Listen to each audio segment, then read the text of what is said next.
Iran! আহা Iran! ফুটবলীয় প্রতিরূপে দানবের বিপক্ষে মানবীয় জয়ের কত কাছাকাছি ছিল এই দেশটি। যাদের উপর চাপিয়ে দেওয়া হয়েছে এক অন্যায় যুদ্ধ, সেইটার ফুটবলীয় জবাব হিসেবে যারা বিশ্বকাপ খেলছে এবং এইখানটাতে তারা ভালো খেলবে, ভালো করবে। টুর্নামেন্ট শুরু হওয়ার আগেই তো প্রেডিক্ট করেছিলাম এবং এক্স্যাক্টলি তারা সেটাই করেছে। ওয়ার্ল্ড কাপের নকআউট পর্বে তো ইরান প্রায় চলেই গিয়েছিল। মিশরের বিপক্ষে ম্যাচটার শেষ মুহূর্তে তো তারা গোল দিয়ে সেই উল্লাসে শুধু নিজেরাই মাতেনি, সবাইকেই সেই উল্লাসটা ছুঁয়ে গিয়েছিল। কিন্তু ভিআর চেকে দেখা গেল যে একটু, সামান্য একটু, কয়েক মিলিমিটারের জন্য সেটা অফসাইড হয়ে গিয়েছে। ফলে ইরানের নকআউট পর্বটা আসলে নিশ্চিত হয়নি। কিন্তু তাই বলে কি ইরান আউট হয়ে গেছে? বাদ হয়ে গেছে? না। ওয়ার্ল্ড কাপে তাদের গ্রুপের ২য় স্থানের দল হিসাবে, রানার্স আপ হিসাবে সরাসরি কোয়ালিফাই করা নকআউট পর্বের জন্য এই সুযোগটা ইরান হারিয়েছে। এইটা আসলে হলো না। কিন্তু বেস্ট থার্ড প্লেস টিম হিসাবে ১২টা গ্রুপের মধ্যে যে ৮টা দল যাবে, সেইখানটাতেই ইরান এখনো আছে। ওই লড়াইটাতেই ইরান এখনো আছে। যদিও তাদের নিজেদের আর লড়াই করার উপায় নেই। ৩টা ম্যাচ খেলে ফেলেছে। এখন পুরো ইকুয়েশনটা অন্যান্য খেলাগুলোর যে সমীকরণটা এই সব কিছুর উপরে নির্ভর করছে। ইরান বিশ্বকাপের নকআউট পর্বে যেতে পারবে কি পারবে না। এবং আমি দীর্ঘ সময় এইটা নিয়ে কাজ করে দেখলাম, ইরানের বিশ্বকাপের নকআউট পর্বে যাওয়াটা আসলে নিশ্চিত। সত্যি, সত্যিই নিশ্চিত। ইরান ওয়ার্ল্ড কাপের নকআউট পর্বে যাচ্ছে।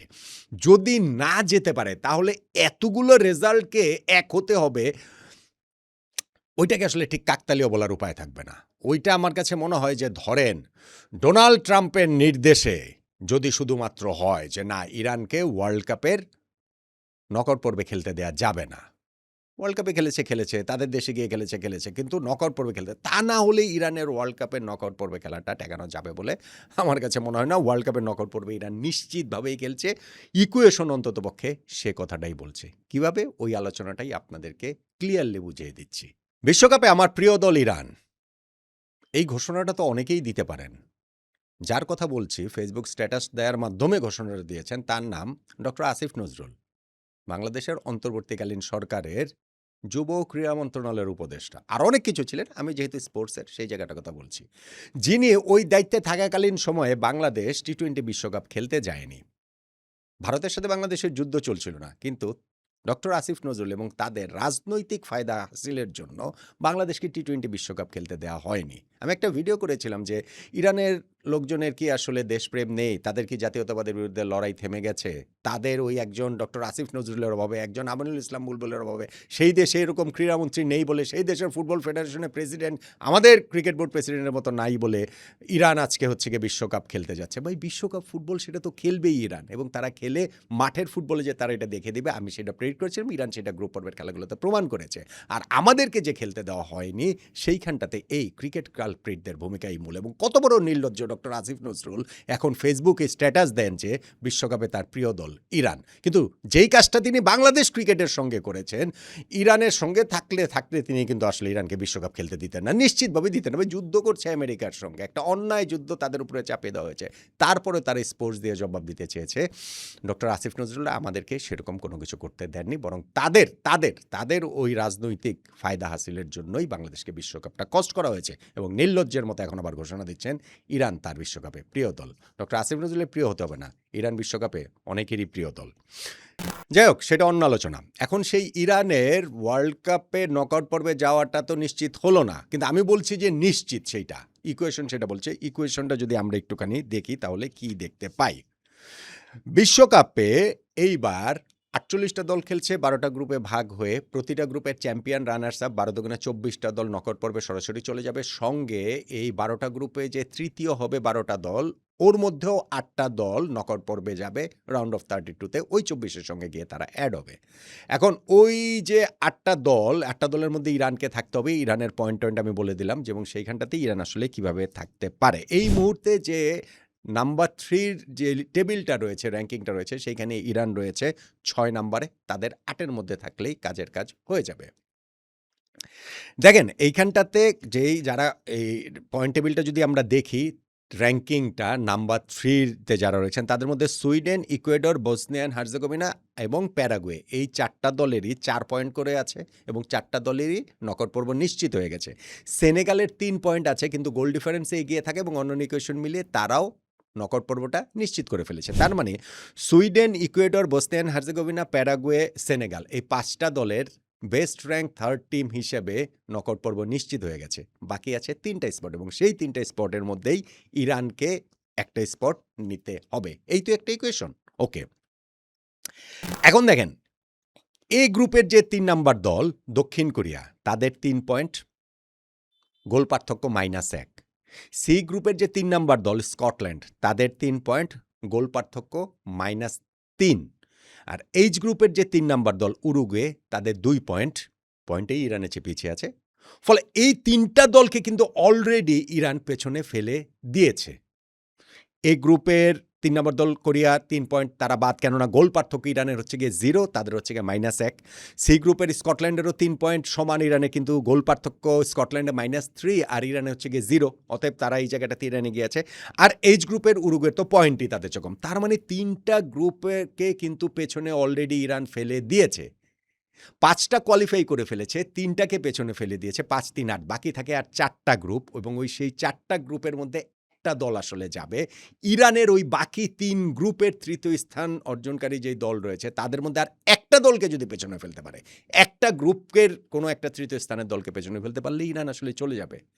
এখন সেই জায়গাটাতে ইরানের সুবিধার জায়গাটাকে কোথায় আপনি দেখেন, ইরানের লড়াইটা এখানে কোথায় কার সঙ্গে।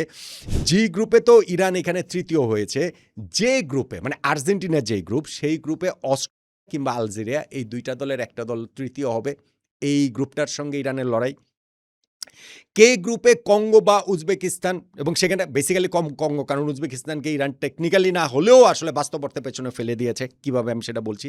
এবং এল গ্রুপে ঘানা, ক্রোয়েশিয়া এইখানকার একটা দল। এবং এই যে আমি 3টা গ্রুপ বললাম, J group, K group, L group, Australia, Algeria, Congo কিংবা ঘানা, ক্রোয়েশিয়া, এদের যে কোনো একটা গ্রুপের একটা দলকে ইরানে পেছনে ফেলতে পারলেই হবে, কারণ 3টা গ্রুপের 3টা দলকে তো ইরান পেছনে ফেলে দিয়েছে। সেটা হচ্ছে যে এ গ্রুপের দক্ষিণ কোরিয়া, সি গ্রুপের স্কটল্যান্ড, এইচ গ্রুপের উরুগুয়ে, আর একটা দলকে পেছনে ফেলতে পারলেই 4টা দলকে পেছনে ফেলবে। ওই 12 দলের মধ্যে 4টা পেছনে ফেললে 8এর মধ্যে ইরান থাকবে। এখন এই যে 3টা গ্রুপের কথা আমি বলছি, সেইখান থেকে ইরানের কেন ইকুয়েশনটা মিলবে না, আমি কেন বলছি যে এটা একেবারে নিশ্চিত, কেননা এই বাকি 3টা গ্রুপের সবারই তো লাস্ট ম্যাচ করে বাকি আছে। ওই লাস্ট ম্যাচে এক্স্যাক্টলি যে কোনো একটা রেজাল্ট ইরানের পক্ষে আসলেই কাজের কাজ হয়ে যাবে। যদি একটাও পক্ষে না আসে, সেইটা আমার কাছে মনে হবে যে ভাই এইটা সন্দেহজনক। এইটা মনে হবে যে মানে ডোনাল্ড ট্রাম্পের নির্দেশেই আসলে এটা হয়েছে কিনা। অনেক কিছুই তো আসলে সম্ভব, সেই কারণে আমি বলছি। কিভাবে আমি আপনাদেরকে বুঝিয়ে বলি। যেমন নাম্বার 1 যে গ্রুপ, আর্জেন্টিনার গ্রুপ, অস্ট্রিয়া, আলজেরিয়া যে গ্রুপটাতে রয়েছে, দুটো দলেরই পয়েন্ট আছে হচ্ছে গিয়ে সমান 3। এখন এই ম্যাচটা যদি ড্র হয় তাহলে এই তৃতীয় স্থানের দল এই গ্রুপের তারা ইরানকে টপকে যাবে, কেননা ইরানের তো 3 পয়েন্ট। ড্র যদি হয় তাহলে অস্ট্রিয়া, আলজেরিয়া 2টা দলেরই 4 পয়েন্ট করে হবে। ফলে ইরানের এইখান থেকে এই গ্রুপের দলকে আর পেছনে ফেলার চান্স থাকবে না। কিন্তু যদি ধরেন ড্র না হয়, যদি ধরেন অস্ট্রিয়া জিতে, যদি ধরেন আলজেরিয়া জিতে, তাহলেই কিন্তু ইরানের ওয়ার্ল্ড কাপ খেলাটা নিশ্চিত হয়ে যাবে, কেননা এই যারাই জিতুক, যে কোনো একটা দল জিতলেই ইরানের এইখানে top 8 best rank third place টিমের মধ্যে থাকাটা নিশ্চিত হয়ে যাবে। কিভাবে যে কোনো একটা দল জিতলে হবে, ধরেন অস্ট্রিয়া বা আলজেরিয়া যেই দলটা জিতবে তাদের তো 6 পয়েন্ট হয়ে গেল, কিন্তু যেই দলটা হারবে তাদের 3 পয়েন্টে থাকবে, ইরানেরও 3 পয়েন্ট। সেই ক্ষেত্রে গোল ডিফারেন্সটা দেখা হবে প্রথমে, এবং গোল ডিফারেন্সের ক্ষেত্রে যেটা ইরানের গোল ডিফারেন্স হচ্ছে গিয়ে 0। যদি এইখানটাতে হেরে যাওয়া দলটা হয় হচ্ছে গিয়ে অস্ট্রিয়া, যাদের এখন এই মুহূর্তে গোল ডিফারেন্স হচ্ছে গিয়ে 0, কিন্তু যদি তারা হেরে যায় তাহলে তো গোল ডিফারেন্সটা কমে যাবে না, 0তেই তো আর থাকবে না। তার মানে অস্ট্রিয়া যদি হেরে যায় তাদের গোল ডিফারেন্সটা মাইনাসে চলে যাবে, ইরানের আছে 0, ইরান তাদের চেয়ে এগিয়ে থাকবে, ইরানের ওয়ার্ল্ড কাপটা নিশ্চিত। যদি আলজেরিয়া হেরে যায়, তারা 3 পয়েন্টে থাকবে, তাদের গোল ডিফারেন্স অলরেডি -2 আছে, সেটা আরও কমে যাবে, অতএব হচ্ছে গিয়ে ইরানের ওয়ার্ল্ড কাপে খেলাটা নকআউট পর্বটা নিশ্চিত হয়ে যাবে। তার মানে নাম্বার 1 ইকুয়েশনটা হচ্ছে গিয়ে অস্ট্রিয়া, আলজেরিয়া যেই ম্যাচ, সেই ম্যাচে কোনো একটা দল জিতলেই ইরানের ওয়ার্ল্ড কাপ নিশ্চিত। ধরেন এটা হলো না, ধরেন আমি এবার নাম্বার 2টার কথা যদি বলি, কঙ্গো এবং উজবেকিস্তান যেই ম্যাচটা আছে, সেই ম্যাচটাতে কঙ্গো যদি না জিতে তাহলে ইরানের ওয়ার্ল্ড কাপের নকআউট পর্বে খেলাটা নিশ্চিত। কিভাবে? কঙ্গোর এই মুহূর্তে 1 পয়েন্ট রয়েছে, উজবেকিস্তানের 0 পয়েন্ট। যদি কঙ্গো না জিতে তাহলে কঙ্গো ধরেন ড্র করলো, হেরে গেলে তো তারা 1 পয়েন্টেই থাকবে। আর যদি তারা ড্র করে সেই ক্ষেত্রে তাদের হচ্ছে গিয়ে পয়েন্ট 2 হবে। তো অলরেডি তো 3 পয়েন্ট ইরানের রয়েছে, ইরান এই জায়গাটাতে চলে যাবে। যদি কঙ্গো এইখানটাতে উজবেকিস্তান যদি ধরেন জিতে যায়, উজবেকিস্তান জিতে গেলে উজবেকিস্তানের 3 পয়েন্ট হবে। কিন্তু উজবেকিস্তানের 3 পয়েন্ট হলেও তারা 3 নম্বরে চলে গেল। কিন্তু 3 পয়েন্ট হলে উজবেকিস্তানের এই মুহূর্তে গোল ডিফারেন্স হচ্ছে গিয়ে -7। সো উজবেকিস্তান নিশ্চয়ই কঙ্গোর বিপক্ষে 7 গোলের ব্যবধানে জিতবে না। তো সেই কারণে আমি বলছি যে ওইটা কাগজে কলমে হিসাব থাকলেও টেকনিক্যালি, কিন্তু আসলে বাস্তবিক অর্থে হিসাব নেই। উজবেকিস্তান জিতলেই ওই জায়গাটাতে হচ্ছে গিয়ে ইরানের ওয়ার্ল্ড কাপ কোয়ালিফাই করাটা নিশ্চিত হয়ে যাবে। কেননা এই জায়গাটাতে তারা এই গ্রুপের দল, তৃতীয় স্থানের দলটাকে পেছনে ফেলতে পারবে। একটা গ্রুপের একটা দলকে তো পেছনে ফেলতে হয়, তাহলে ইরান কোয়ালিফাই করবে। শুধুমাত্র যদি কঙ্গো জিতে তাহলে ইরান তাদেরকে পেছনে ফেলতে পারবে না, মানে এই গ্রুপের তৃতীয় দলটাকে পেছনে ফেলতে পারবে না। কেননা কঙ্গো যদি জিতে তাদের 1 পয়েন্ট আছে, 1 পয়েন্টের সঙ্গে তাদের আরও 3 পয়েন্ট যোগ হয়ে 4 পয়েন্ট হয়ে যাবে। তার মানে এইখানটার 2 নম্বর ইকুয়েশনটা হচ্ছে কি, হয় উজবেকিস্তানকে জিততে হবে অথবা উজবেকিস্তান কঙ্গো ম্যাচটা ড্র হতে হবে। এবার আসুন 3 নম্বর ইকুয়েশনে, ঘানা ক্রোয়েশিয়া যেই ম্যাচটা রয়েছে সেখানটাতে যদি ঘানা জিতে যায় তাহলেই ইরান চলে যাবে ওয়ার্ল্ড কাপের নকআউট পর্বে। এই গ্রুপের একটা দলকে তারা নিশ্চিতভাবেই পেছনে ফেলছে। একটা গ্রুপের একটা তৃতীয় স্থানের দলকে পেছনে ফেলতে পারলেই তো আর ইরানের কাজ হয়ে যায়। এখন ঘানা জিতলে সেটা কিভাবে হবে? ঘানা জিতলে ঘানা 4 পয়েন্টের সঙ্গে 3 পয়েন্ট যোগ হয়ে তাদের 7 পয়েন্ট হবে। আর ক্রোয়েশিয়া যে 3 পয়েন্টে ছিল তারা 3 পয়েন্টেই থাকবে। ইরানেরও তো 3 পয়েন্ট, কিন্তু ক্রোয়েশিয়া এবং ইরানের তখন পয়েন্ট সমান হলেও ক্রোয়েশিয়ার এই মুহূর্তে গোল ডিফারেন্স হচ্ছে গিয়ে -1। ঘানার কাছে তারা হেরে গেলে তো তাদের গোল পার্থক্য আরও খারাপ হয়ে যাবে। আর ইরানের যেহেতু হচ্ছে গিয়ে 0, অতএব ক্রোয়েশিয়ার সমান পয়েন্ট হলেও তাদেরকে গোল ডিফারেন্সের পেছনে ফেলে ইরান ওয়ার্ল্ড কাপের নকআউট পর্বে চলে যাবে।